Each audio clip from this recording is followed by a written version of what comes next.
আপনারা যে এই মেয়েটি দেখতে পাচ্ছেন তিনি বাগেরহাট থেকে ভুলক্রমে আসলে বাসে চড়ে পটুয়াখালীতে এসেছেন।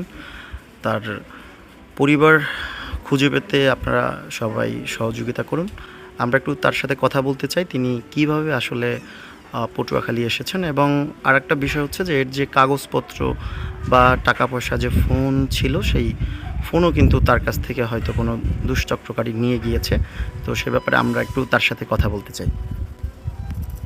যে আপনি এই পটুয়াখালী কিভাবে এসেছেন? আপনার নাম কি? আমার নাম হামিদা। আপনার গ্রামের বাড়ি কোথায়? বাগেরহাট কচুয়া। বাগেরহাট কচুয়া। জি। আচ্ছা আচ্ছা। আপনি পটুয়াখালী কিভাবে আসলেন? পটুয়াখালী আসছিল, আমি ভুলে চলে আসছি। ভুলে চলে আসছেন। জি।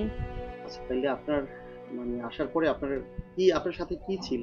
আমার সাথে আমার শুধু কাপড় চোপড়ের ব্যাগ ছিল আর আমার ব্যাগ ছিল। আপনাকে গাড়িতে কে উঠিয়ে দিয়েছে? আমার মামি উঠাই দিয়েছে। মামির কি নাম্বার আছে বা কিছু আছে আপনার না, কাছে? আমার ওই কাগজেই সব ছিল, তার কাগজটাই হারাই গেছে। আচ্ছা, তাহলে আপনার লিগ্যাল গার্জিয়ান কে বর্তমানে? লিগ্যাল গার্জিয়ান আমার মামি। আপনার মামি। জি। আপনার বাবা মা কি বেঁচে আছে? না, আমার আব্বা আম্মা বেঁচে নাই। আপনার বাবা মা কেউ বেঁচে নেই? না। আচ্ছা, আপনি বড় হয়েছেন কোথায়? আপনার বাবা মারা গেছে কবে? আমার আব্বা মারা গেছে 2008 সালে। আপনার মা? আম্মা 2016 সালে মারা গেছে। তাইলে আপনি এখন পরিবারের কাছে যে ফিরবেন, জি। তাদের কি কোনো নাম্বার বা যেখান থেকে আপনি এসেছেন তার বাড়িঘর আপনি সবকিছু চিনেন? তার বাড়ি ঘর চিনি, আমার মামির কাছে আমি ছিলাম এতদিন। আমার আব্বা মারা যাওয়ার পরে আমার মামির কাছে ছিলাম, মামা মামির কাছে। তা আমার মামা মারা যাওয়ার পরে আমার মামি অন্য জায়গায় আমার বিয়ে দিছিল, সেখান থেকে আনার পরে আরেক জায়গায় আমার কাজে দিছে। যে জায়গায় ছিলাম সে জায়গায় আমার খুব মারধর করতো, আর অত্যাচার করতো আমারে। তারপরে আমি সেখান থেকে চলে আসছি। কে মারধর করতো? যে বাড়িতে আমি ছিলাম। যে বাসায় কাজ করছেন? জি। তারপরে আপনি যে কাজ করছেন সেই বাসা থেকে কি সরাসরি আপনি কোথায় যাওয়ার জন্য না, মূলত সেই বের বাসা হয়েছিলেন? থেকে আমি সরাসরি আমার মামির কাছে গেছি। আমার মামির কাছ থেকে সেইখান থেকে আমার মামি আমার খালাবাড়ি যাওয়ার জন্য গাড়িতে উঠাই দিছিল।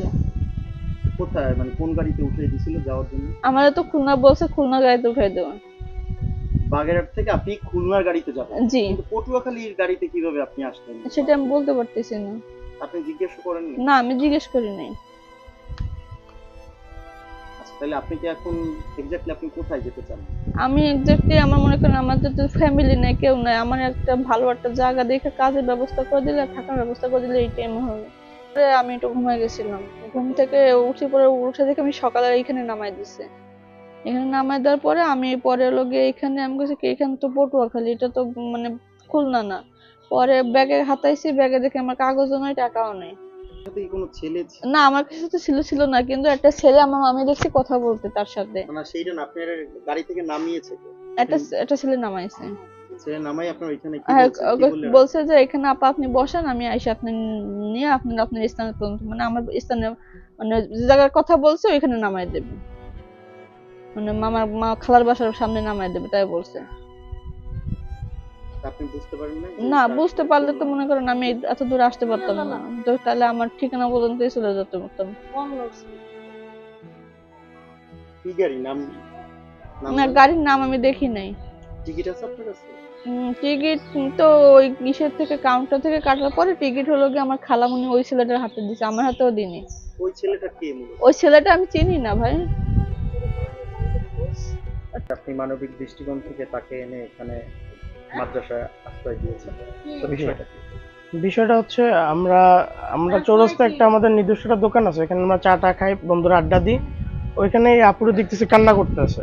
তো কান্না করার পর দেখার পর আমি দোকানদারকে জিজ্ঞেস করলাম যে ভাই কি সমস্যা। তখন আমি ঘুরে তার দিক তাকাইলাম এবং জিজ্ঞেস করলাম কি সমস্যা। সে বলতেছিল আমি ঠিকানা জানি না, আমি ভুল জায়গায় এসে পড়ছি। তো আমি মানবিক থেকে চিন্তা করলাম যেহেতু একজন প্রাপ্তবয়স্ক একজন মহিলা, আমার একটা মহিলা মাদ্রাসা আছে, আমি আম্মুকে ফোন দিলাম। ফোন দিয়ে আম্মুর কাছ থেকে বললাম যে আম্মু এরকম একটা ঘটনা, আমি কি করব। আম্মু বলছে তাইলে তুমি মাদ্রাসায় নিয়ে আসো, তারপর আইনানুগভাবে আমরা একটা ব্যবস্থা নিব। এতটুকু। তারপর আমি মাদ্রাসায় নিয়ে আসছি, এখন আমার মাদ্রাসায় আছে। আমি চাচ্ছি যে ওনার যে লিগ্যাল ফ্যামিলি বা তার আত্মীয় স্বজন আসে এখান থেকে তাকে নিয়ে যাক বা তার একটা ব্যবস্থা করুক।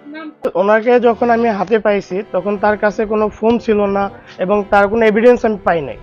আর যে কারো যে ফোন দিয়ে তাদেরকে নিয়ে আসবো সেরকম সে তার নাম্বার বলতে পারতেছে না। তো আমি চাচ্ছি যে এটা এখন আমাদের মহিলা মাদ্রাসায় সে হেফাজতে আছে আমাদের মাদ্রাসায়। এটা হচ্ছে যে পটুয়াখালী চৌরাস্তা জাহিদ কমিশনারের বাড়ি। আর আমাদের মাদ্রাসার নাম হচ্ছে ফিজিয়া নুরানি মাদ্রাসা, এবং এটা এতিমখানাও। এই জন্য আমি মানবিক দিক থেকে আমি তাকে আমার মাদ্রাসা এখানে আশ্রয় দিছি। যদি কেউ ওনার সন্ধান বা যদি তার আত্মীয় স্বজনের খোঁজ পান, তো অবশ্যই আমাদের একটু যোগাযোগ করবেন আমাদের সাথে।